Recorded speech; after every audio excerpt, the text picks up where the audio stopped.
Global Emerging Technology Summit 2022 that is organized by PNY Trainings in collaboration with 𝐓𝐞𝐜𝐴. My name is Amna Khan and I will be your host for today's event. We are here to celebrate our past, to look forward to the future, and most importantly, to enjoy the present. As we know, technology has brought us together. Let's see what we can expect from future. Since we all have listening the words like NFT and blockchain, for further explanation and insight of NFT and blockchain, I would like to invite moderator of our first panel, Ms. Durre Samin, who is HR head in 𝐵𝐥𝐸. Please come on the stage and enlighten us with your thoughts. मैं आगे की तरफ move करूंगी और मैं यहाँ पर बुलाना चाहूँगी सबसे पहले शोएब बंसर साहब को। नेक्स्ट है हमारे पास अहमद मंजूर साहब जो कि फाउंडर हैं और CEO है पाकिस्तान ब्लॉकचेन इंस्टीट्यूट के। राजा रिजवान सलीम ब्लॉकचेन ट्रेनर है। उसके बाद है हमारे पास मुदस्सर इकबाल साहब जो कि CEO है 𝐓𝐞𝐜𝐴 के। कलसूम फातिमा जो कि ब्लॉकचेन डेवलपर और रिसर्चर है। Arman Raza blockchain director and project manager at Talha Yusuf CTO 𝐓𝐞𝐜 and blockchain expert at betterment। आप बना सकते हैं करेंसी और उसको देखिए, करेंसी बनाना इज नॉट रॉकेट साइंस। लोग उसको क्यों यूटिलाइज करेंगे, ये आपने उसकी एक जो मार्केट गैप है उसको फिल करना है। आपने करेंसी बनाई है, मैं क्यों इस्तेमाल करूंगा? आप पाकिस्तानी रुपये क्यों इस्तेमाल करते हैं? पूरी दुनिया में डॉलर्स क्यों इस्तेमाल होते हैं? क्योंकि लोग उसको एक्सेप्ट करते हैं। आपकी करेंसी को अगर यहाँ पे बैठे हुए तो हॉल में सब लोग एक्सेप्ट करना शुरू करें तो वो करेंसी है, अदरवाइज वो क्यों है। ब्लॉकचेन पे NFT को लेके आने के बाद जैसा कि सबने बताया कि वो हैक नहीं हो सकता, इम्यूटेबल है, सारी चेंज हैक नहीं हो सकती, ये गलत है। कुछ कंसेंसस एल्गोरिथम्स होते हैं जैसे कि प्रूफ ऑफ वर्क हो गया, प्रूफ ऑफ स्टेक हो गया, डीपॉस हो गया, वो भी हैं। मेजोरिटी अटैक सब हो जाते हैं सिवाय प्रूफ ऑफ वर्क के जो कि सिर्फ बिटकॉइन पे है। पहले इथेरियम भी प्रूफ ऑफ वर्क पे था, अब X2.2 प्रूफ ऑफ स्टेक पे आ गया और वो भी अब मेरे हिसाब से एक्सपोज कर दिया उन्होंने अपने आप को एक मेजोरिटी अटैक के लिए। तो ठीक है, मेरे हिसाब से भी चल रही हैं चीज़ें भी। NFT की एप्लीकेशन रियल एस्टेट में आ रही हैं, हम देख रहे हैं, जो कि हमारे पास काम भी आते हैं। इस तरह के लोग आते हैं हमारे पास कि ये करते हैं, ये करते हैं।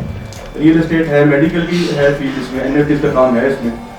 पर अभी तक सबसे ज़्यादा जो है वो सिर्फ एक शो केसिंग से ज़्यादा कोई इतना कोई मेजर काम नहीं हो रहा इसके ऊपर। NFL है, अमेरिकन बास्केटबॉल की एक है लीग, उन्होंने अपना लॉन्च किया, ला लीगा ने लॉन्च किया कि फुटबॉल की टीम है।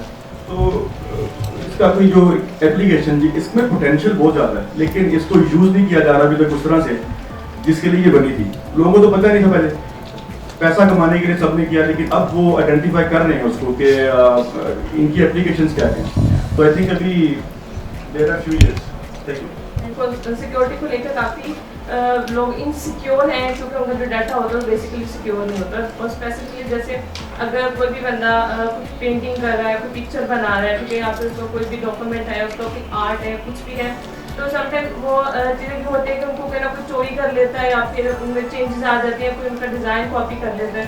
तो इन सारे ये जो सारे रीजंस हैं इनको मद्देनजर रखते हुए जो बेसिकली NFT का कॉन्सेप्ट है।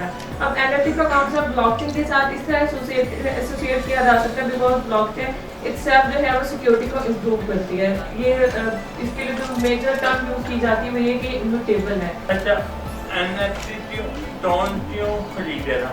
ठीक है, इसे समझने के लिए पहले आपका ये समझना जरूरी है कि ब्लॉकचेन पे क्यों जाएगा। ठीक है, ब्लॉकचेन एक ऐसी टेक्नोलॉजी है जो दरमियान से मेजरमेंट रिमूव कर देती है। ठीक है, ये जो बैंक है या इंश्योरेंस कंपनीज हैं या फॉर एग्जाम्पल मैंने आप बैंक अकाउंट है, पैसा मेरा है, मंथली बैंक की होती है तो मैं 9 बजे आऊँ और 5 बजे जाऊँ। ब्लॉकचेन में ऐसा नहीं है। ब्लॉकचेन में जब मेरे पत्ते हैं तो फैसले पड़े हुए हैं तो अथॉरिटी भी मेरे पास ही होती है। रेगुलेट करना अभी जो है ना, सबसे पहले तो ये समझना जरूरी है कि इज दिस अ करेंसी और नॉट। अभी टर्मिनोलॉजी चेंज हो रही है, ठीक है। लाइक अब ये क्रिप्टो कॉइन्स बन गए और डिजिटल करेंसी आ रही है जो कि सेंट्रलाइज्ड हो, जिसको हम CBDC कहते हैं, central bank of digital currency. वो करेंसी एक जगह से दूसरी जगह मूव होगी लेकिन बिना किसी जिसे कहते हैं मिडिल मैन, वो एक ही होगा, यानी कि वो पूरी दुनिया में एक ही अथॉरिटी चल रही होगी। जैसे इंडिया बना रहा है, जैसे चाइना ऑलरेडी बना चुका है। अभी पिछले दिनों गालिबन किसी कंट्री ने अपना एक नोट निकाला जिसको आप डिजिटली कन्वर्ट कर सकते हैं, मैं नाम भूल गया अभी सारी कंट्री का, उन्होंने लॉन्च कर दिया कि आप उसके ऊपर स्कैनिंग कोड अप तो करें और वो आपके डिजिटल वॉलेट में आ जाएगा उसका यूनिक आइडेंटिटी के। अब डिजिटल करेंसी इनको कह दिया गया है क्रिप्टो कॉइन। तो आपको रेगुलेशन रिक्वायर्ड है क्रिप्टो कॉइन्स के लिए कि क्या ये यूज होनी चाहिए या नहीं होनी चाहिए, क्या इनकी, क्योंकि जब आप इनको एज ए एसेट डिक्लेयर करते हैं ना, जैसे जब हम केपीके में इसके ऊपर काम कर रहे थे, आपको पता होगा इसका मैं नंबर था, तो हम इसको ये डिसाइड कर रहे थे अगर ये एसेट बनेगा तो ये एसेट किस लेवल का एसेट होगा। तो टेक्नोलॉजी, अब अगर मुझे कोई ये कहे ना कि ब्लॉकचेन के लिए मुझे रेगुलेशन रिक्वायर्ड है, तो ब्लॉकचेन के लिए मुझे रेगुलेशन रिक्वायर्ड है, बट टेक्नोलॉजी है बैकएंड। यूज केसेस के लिए मुझे रेगुलेशन रिक्वायर्ड है, ठीक है ना, कहाँ पे मैं इसको यूज कर सकता हूँ। तो दैट फिर गेमिंग में बहुत ज़्यादा फर्स्ट ऑफ ऑल जो NFTs का शुरू किया गया था वो गेमिंग के लिए NFTs किए थे, ताकि आप जो आप इस लेवल पर जा रहे हैं तो चीज़ आपको मिल रही है, वो आप जो है वो यूनिक हो जाएगी और आपकी ओनरशिप हो जाएगी और आपको एक्सपेंडिचर को इसका आपका getting into everywhere, even in properties as well.